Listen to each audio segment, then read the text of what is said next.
నేను ZPSS Narsapur G ఉన్నత పాఠశాల నుంచి రావడం జరిగింది. నేను ఈరోజు ఈ సైన్స్ ఫేర్కి ఈ ఎగ్జిబిట్ను తీసుకురావడం జరిగింది. ఈ ఎగ్జిబిట్ యొక్క ప్రత్యేకత ఏంటంటే నేను 7 రకాల పైథాగరస్ ప్రూఫ్స్ని వెరిఫికేషన్ ప్రూఫ్ చేసి చూపించడం జరుగుతుంది. ఈ ఎగ్జిబిట్ యొక్క ప్రాముఖ్యత చాలా ఉంది. అందరికీ ఒకటే ఒక పైథాగరస్ థీరం తెలుసు. ఏదంటే కర్ణము స్క్వేర్ ఈక్వల్ టు భుజం స్క్వేర్ ప్లస్ భుజం స్క్వేర్ అని తెలుసు మనకి. దానికి మనం అందరు ఈ ఎగ్జాంపుల్ మాత్రమే చూపిస్తారు, కానీ నేను దీన్ని అనేక రకాలుగా చూపించడానికి ఒక చిన్న ప్రయత్నం చేయడం జరిగింది. అందులో భాగంగానే ఇక్కడ నేను ఇది ఏం తీసుకున్నా అంటే సి అనే భుజం తీసుకున్నా.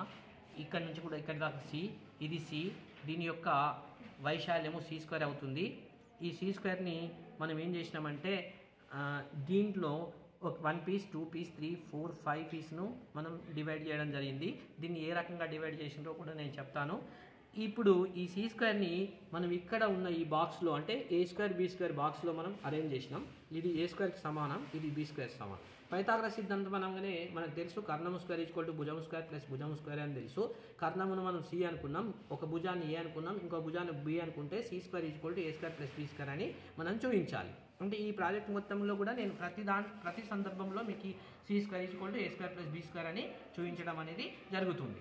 ఇప్పుడు నేను ఇక్కడ మనకి ఏ స్క్వేర్ బి స్క్వేర్ పెట్టడానికి ఒకటే అవకాశం ఉంది కాబట్టి నేను ఇప్పుడు ఈ పీస్ని రీప్లేస్ చేస్తున్నా. రీప్లేస్ చేసేటప్పుడు మనం ఏం చేస్తామంటే వీటిని తీసేసి మనం ఇప్పుడు భాస్కరాచార్యుడు పైథాగరస్ సిద్ధాంతాన్ని ఏ రకంగా నిరూపించిందో నేను చెప్పడానికి ప్రయత్నిస్తా.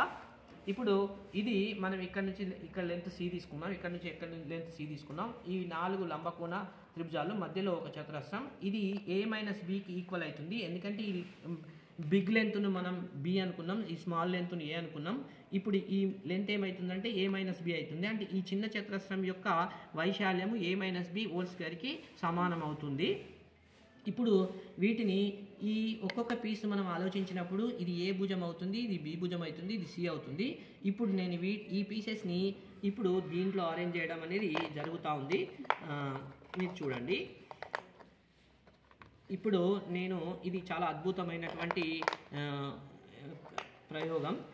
ఇది ఎంత ఈజీగా ఈ అవే పీసులు చూడండి ఏ రకంగా సెట్ అయింది.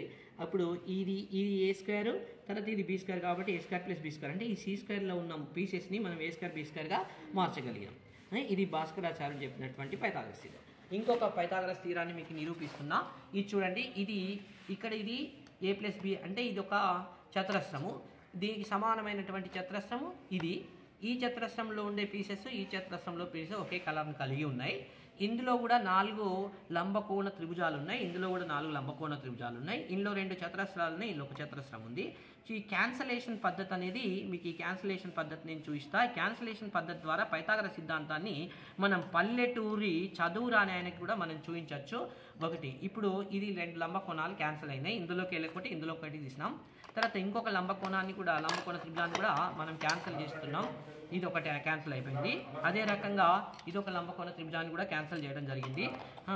తర్వాత ఇదొక లంబకోణ త్రిభుజాన్ని కూడా క్యాన్సిల్ చేయడం జరిగింది. ఇప్పుడు మనకు మిగిలిన ఏంది చతురస్రంలో C square equal to A square plus B స్క్వేర్గా మిగిలింది. ఇది క్యాన్సిలేషన్ మెథడ్. అంటే మనం అన్ఎడ్యుకేటెడ్ కూడా పైథాగరస్ సిద్ధాంతాన్ని ఈ రకంగా చెప్పచ్చు. దీన్ని ఇంకో రకంగా కూడా మనం క్యాలిక్యులేషన్ చేసి చూపించడం అనేది జరుగుతుంది. అయితే ఇక్కడ మనం ఇప్పుడు పైథాగరస్ సిద్ధాంతాన్ని ఇంకో రకంగా చెప్పడానికి ప్రయత్నిద్దాం. ఇది ఏంటంటే ట్రెపీజియన్ సూత్రం ద్వారా పైథాగరస్ సిద్ధాంతాన్ని నిరూపించడం. ట్రెపీజియన్ సూత్రం మనకు తెలుసు, హాఫ్ ఇంటూ సమాంతర భుజాల మొత్తము ఇంటూ ఎత్తు అని తెలుసు మనకి. ఇది సమాంతర భుజం, ఇక్కడ బి అండ్ ఏ 2 సమాంతర భుజాలు. ఇక్కడ బి తీసుకుంటే దీంట్లో మనం ఇది బి తీసుకున్నాం, ఇది ఏ తీసుకుంటే ఇక్కడ ఇది ఏ తీసుకున్నాం ఎత్తు.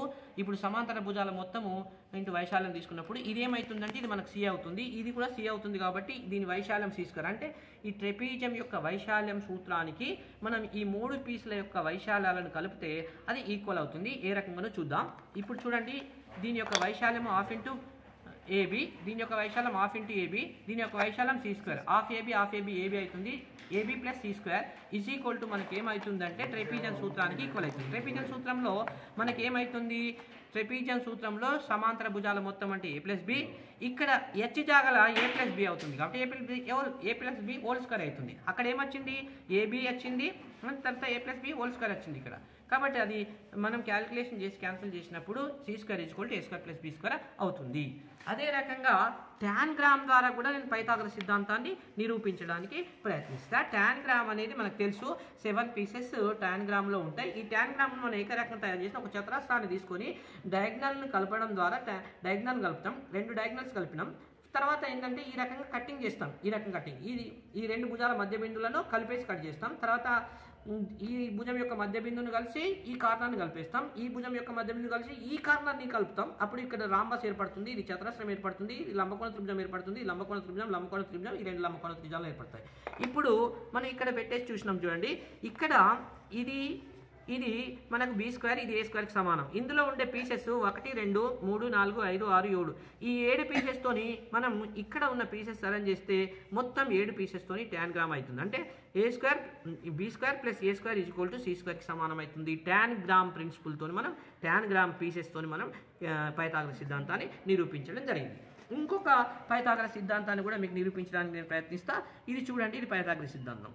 మనకి ఇక్కడ ఈ ఉండే పీసెస్ని ఒక క్రమ పద్ధతిలో కటింగ్ చేయాలి. కటింగ్ ఎట్లా చేయాలి అంటే ఈ కర్ణానికి సమాంతరంగా మనం దీన్ని కట్ చేస్తాం. కర్ణానికి సమాంతరంగా ఈ రకంగా ఇది సమాంతరంగా ఉంది. మనం ఒక స్కేల్తో చూపిస్తే మనము ఈ సమాంతరంగా ఇట్లా సమాంతరంగా కట్ చేస్తాం.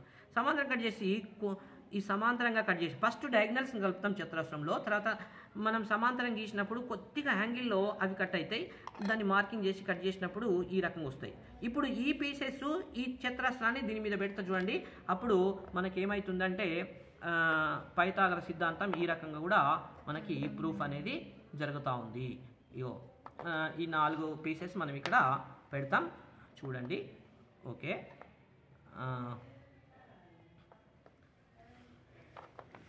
ఈ 4 పీసెస్ని ఈ రకంగా మనం అమర్చాలి, ఈ రకంగా అమర్చాలి. ఈ 4 కార్నర్స్ ఎడ్జెస్ వచ్చేటట్లుగా మనం అమర్స్తే అప్పుడు మనకి మధ్యలో చతురస్రం వస్తుంది. మధ్యలో ఏమొస్తుందంటే చతురస్రం వస్తుంది. ఇప్పుడు మధ్యలో మనకు ఈ చతురస్రాన్ని మనకు అరేంజ్ చేయగలుగుతాం. ఇప్పుడు చూద్దాం మనం.